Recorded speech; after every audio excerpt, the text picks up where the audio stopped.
Қайырлы күн баршаңызға. Бүгін біз құрамына ешқандай сода, қопсытқыш қосылмайтын, өте әдемі, күшті болып шығатын құймақтар дайындайтын боламыз. Менің видеомды көрмес бұрын менің каналыма тіркеліп, жанында қоңырауша белгісін баса кетіңіз.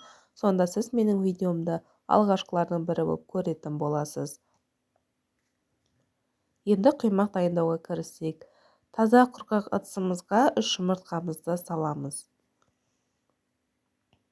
Жұмыртқамыздың үстіне шым-шым тұзымызды салып, араластырып аламыз.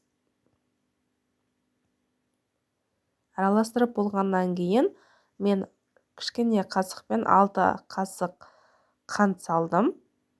Егер сіздер тым тәтті болып кетеді десеңіздер, 3 қасық қант салып араластырасыздар. Қанты ерігенше жақсылап араластырып аламыз. Қанты еріп болғаннан кейін жылы сүтімізді құямыз. Бұл жерде сүттің температурасы өте маңызды. Салқын немесе ыстық болмауы қажет. Жылы күйінше қолданыңыздар. Сүтімізді құйып болғаннан кейін ұнымызды електен өткізіп қосатын боламыз. Мен бұл жерде ұнды 3-ке бөліп қостым. Сондықтан сіздер де осылай електен өткізіп ұнымызды қосамыз. Бізде қою масса шыққанша ұнымызды қосамыз.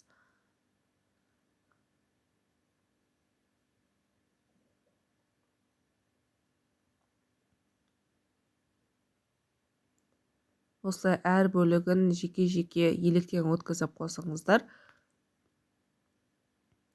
Дәл осы рецептімен ешқандай қорықпай жасай беріңіздер. Құймақтарыңыз күшті, дәл осында әдемі болып шығатын болады.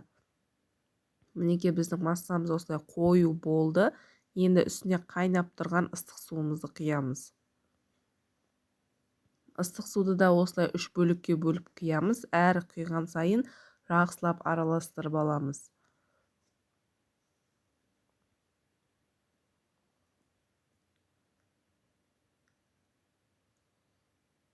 Мінеке осы 3-ші бөлікті құйдым. Енді үстіне 3 ас қасық жемішкі майымызды құйып, жақсылап араластырып шығатын боламыз.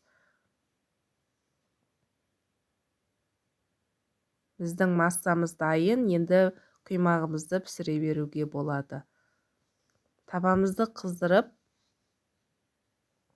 бірінші құймақ пісіретін кезде ғана үстіне май жағамыз. Біздің құймақтарымыз тез-тез дайын болады. Уже 2-3 минутта құймақтарымыз пісіп тұрады. Сондықтан тез-тез пісіріп аламыз. Егер менің видеом ұнап жатса, маған лайк басып, тіркеліп, және комментарий жаза кетіңіздер.